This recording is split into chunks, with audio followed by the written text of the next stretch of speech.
धर्मेंद्र यादव जी, लखनऊ में ज़रूर हम हैं और चर्चा लखनऊ की सियासत की होगी, उत्तर प्रदेश की सियासत की होगी, लेकिन क्योंकि आप सांसद हैं और सपा के चेहरा हैं दिल्ली में ख़ास करके, तो इसलिए मेरा पहला सवाल होगा मॉनसून सत्र पर।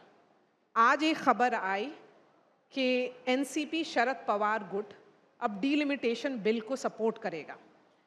जो स्पेशल सेशन हुआ था, इंडिया ब्लॉक एक साथ जुट करके आप लोगों ने उसको पारित नहीं होने दिया था। इस बार क्या इंडिया ब्लॉक बिखरा हुआ दिख रहा है? सबसे पहले मारिया जी, आपको और पूरे आज तक परिवार को मैं धन्यवाद देता हूं कि लखनऊ की ऐतिहासिक सरजमी पर हमें अपनी पार्टी का पक्ष रखने का आपने मौका दिया। जिस सवाल से आप शुरुआत कर रही हैं, मैंने भी मीडिया में कुछ देखा सुना, और जिस तरह की एनसीपी ने कंडीशन रखी है, मैं समझता हूं वो कंडीशन कभी सरकार पूरी नहीं कर पाएगी। और जो विपक्ष है, जैसा आपने 16-17 अप्रैल को देश की संसद में देखा था, संख्या हो सकता है थोड़ी बहुत कम या ज़्यादा हो, लेकिन पूरी मजबूती के साथ इस बिल को, जो तानाशाही लाने का डिलिमिटेशन बिल षड्यंत्र है, उसको हम लोग रोकेंगे। और जो आपने मुझे मंच दिया, इस मंच के माध्यम से मैं पूरे देश की जनता को ये बताना चाहता हूं, ये भारतीय जनता पार्टी के लोग पूरे देश के जनमानस को महिला बिल के नाम पर गुमराह कर रहे हैं। महिला बिल 2023 में सर्वसम्मति से पारित हुआ, संसद के दोनों सदनों ने पारित किया, समाजवादी पार्टी सहित विपक्ष की सारी पार्टियों ने साथ दिया, लेकिन उस महिला बिल में कहीं ना कहीं बीजेपी की जो नीति और नियत है, जो नियत में खोट है, जो महिलाओं को मुद्दा बना के या महिलाओं को आगे करके डिलिमिटेशन बिल पास करना चाहते हैं, इसका पूरा का पूरा विपक्ष पुरजोर विरोध पहले भी किया था। और आने वाले जब कभी भी ये दोबारा संसद में आएगा, मुझे तो उम्मीद है कि शायद बीजेपी के लोग अब ऐसे दोबारा गलती नहीं करेंगे, और अगर वो लाएंगे तो हम लोग उतने ही मजबूती के साथ विरोध करेंगे। लेकिन धर्मेंद्र यादव जी, एनडीए का कुंभा बढ़ गया है और तृणमूल कांग्रेस टूट चुकी है। एनसीपी शरद पवार अब इस बिल को सपोर्ट कर रहा है। बहुत सारे रिपोर्ट्स ये भी बता रहे हैं कि डीएमके भी शायद सपोर्ट कर सकता है। जो 2/3 जो चाहिए मारिया जी, इस बात वो शायद मिल जाए उनको। मैं इस बात के लिए इतना ही कहूँगा, अभी से पूर्वानुमान लगाना किसी भी दल के प्रति आप पूर्व नियोजित कोई बात कहें, वो बात गलत होगी। अगर संसद में ये बिल आएगा तो स्वाभाविक है सबका पक्ष सामने होगा। कौन दल क्या चाहता है, क्या करना चाहता है, क्या कर रहा है, पूरा देश उसको देखेगा। और मैं समझता हूँ संसद के सत्र का आने का हम सबको इंतजार करना चाहिए इस मुद्दे पर। चलिए, कुछ दिनों में ही शुरुआत होने वाली है, तो हम इंतजार करते हैं। अब चर्चा यूपी की सियासत की। यहाँ पर योगी आदित्यनाथ आए थे सुबह में, उन्होंने बहुत आरोप लगाया है आप पर, समाजवादी पार्टी पर और आपकी राजनीति पर। उनका कहना है, और मैं उनकी बातों को कोट करूंगी, उनका कहना है जो राम को नकारने वाले लोग क्या आस्था की बात करेंगे। ये राम मंदिर चंदा चोरी मुद्दे पर उन्होंने कहा। उसके अलावा उनका ये भी कहना है कि विदेश घूमने वाले क्या यूपी को जानेंगे।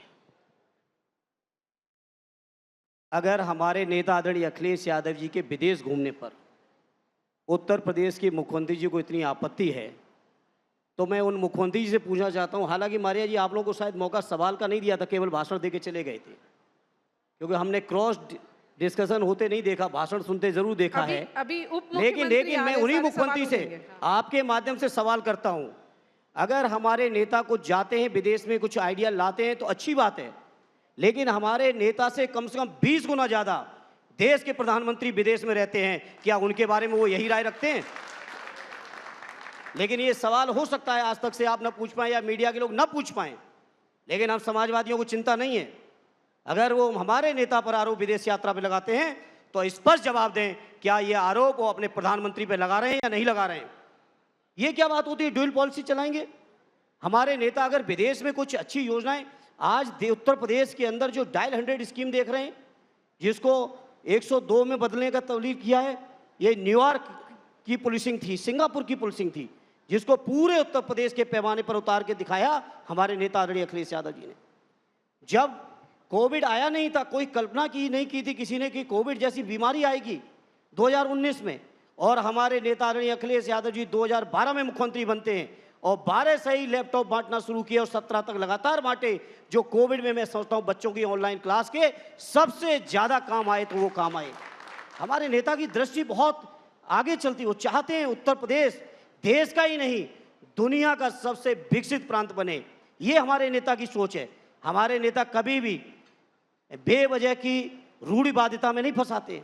वो चाहते हैं प्रदेश के नौजवान आगे बढ़े, तरक्की करें। और आज हम लोग विपक्ष में हैं पिछले लगभग 9.5 साल से।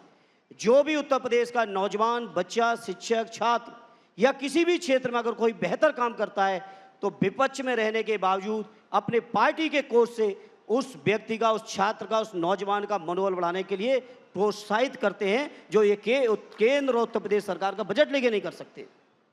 लेकिन जब आप विपक्ष में होते हैं तो ज़्यादा मेहनत करते हैं, क्योंकि जब राम मंदिर चंदा चोरी का मुद्दा उठा तो सबसे पहले अखिलेश यादव ने उस पर बोला और बहुत ही प्रमुखता से उन्होंने उस मुद्दे को उठाया। लेकिन सवाल ये है कि जब अब एसआईटी की रिपोर्ट शायद आज फाइनल सबमिट होने वाली है तो अखिलेश यादव नहीं है। देखिए एसआईटी जब की सवाल अभी उठाने का वक्त आया है तो अयोध्या जाकर आप के गलत बात कह रहे हैं, आप गलत बात कह रहे हैं। एसआईटी की रिपोर्ट क्या सबमिट आदरणीय अखिलेश जी को होनी है? नहीं, उनको नहीं करनी है, क्या लेकिन उनको होनी विपक्ष है? के तौर पर जो उनका होना जरूरी है। ये बेवजह के सवालों में आप लोग सवाल उलझाना चाहते हैं। देश के अंदर, देश के ही हमारा एक प्रांत है मणिपुर, सालों साल जलता रहा। क्या एक बार देश के गृह मंत्री और प्रधानमंत्री झांकने गए वहां? लेकिन आप लोग ये सवाल उनसे नहीं कर पाएंगे। क्या सबमिट रिपोर्ट उनको होनी है क्या? और मीडिया के माध्यम से आज टेक्नोलॉजी के ज़माने में, आज इंटरनेट के ज़माने में जो भी रिपोर्ट आएगी, आप सब जो न्यूज़ देंगे, और मैं समझता हूँ सबसे पहली उस पर कोई प्रतिक्रिया आएगी, सबसे पहले किसी का विचार आएगा, वो आदरणीय अखिलेश यादव जी का आएगा, ये मुझे विश्वास है। तो आप मानते हैं कि राम मंदिर चंदा चोरी का मुद्दा चुनाव का मुद्दा होगा? देखिए सवाल चुनाव का नहीं अकेले, ये चुनाव का मुद्दा तो बीजेपी के लिए था। मैं तो देख रहा हूँ 1990 से, जब सदैव नेताजी उत्तर प्रदेश के मुख्यमंत्री होते थे उस समय से, और अब तक मैंने राम मंदिर के मुद्दे पर बीजेपी के रुखों को बदलते हुए देखा है। उस समय सदैव नेताजी ने कहा था कि या तो ये फैसला सर्वसम्मति से आपस में बातचीत से हो, या माननीय न्यायालय के फैसले का इंतजार करें। और अंततोगत्वा वही हुआ। माननीय न्यायालय का जब 19 में फैसला आया, उसके बाद ही मंदिर निर्माण का रास्ता सुगम हुआ और रास्ता खुला। लेकिन मैं इस मौके पर पूछना चाहता हूं विश्व हिंदू परिषद से लोगों से, भारतीय जनता पार्टी के लोगों से, उस समय जो आंदोलन का नेतृत्व करने वालों से, 1990 से लेके आज तक जितना भी चंदा इकट्ठा किया है, क्या उसका कोई भी हिसाब किताब दोगे? राम मंदिर के जो जगह है, जिस जगह पे मंदिर बना है, निर्मोही अखाड़े के पास उसके पश्चिम, निर्मोही अखाड़े के पश्चिम में माननीय न्यायालय ने फैसला दिया। और उसी निर्मोही अखाड़े का आरोप है कि लगभग 1400 करोड़ रुपया विश्व हिंदू परिषद ने, जो 90 के दशक में लोगों ने दिया था, सहयोग दिया था भावनाओं के साथ, जज्बातों के साथ, वो चोरी हुआ। और ये जो चंदा चोरी खुली है, ये तो बहुत मामूली है, बहुत मामूली है। आप अगर समय देंगे तो मैं डेट बाई डेट आदरणीय राष्ट्रीय अध्यक्ष जी ने जिस तरह से बयान दिया, जब से ये ट्रस्ट बना है, ट्रस्ट ने जब से जमीन एक्वायर की, 2-2 करोड़ की जमीन 1.5 घंटे 45 मिनट के अंदर सेम डे और सेम गवाहों द्वारा 24-24 करोड़ में ट्रांसफर की गई है। एक ही दिन में जमीन की कीमत आप सोचिए 12-12 गुने बढ़ी है। और ये पैसा कोई भारतीय जनता पार्टी का नहीं था, ये पैसा उन तमाम राम भक्तों का था जिनके जज्बात थे कि भगवान प्रभु श्री राम का एक भव्य मंदिर बने। उस जज्बात से पैसे दिए थे, और वो पैसे किसी और ने नहीं लूटे, भारतीय जनता पार्टी के उस समय के मेयर ने खुद लिए हैं। ये है सच्चाई।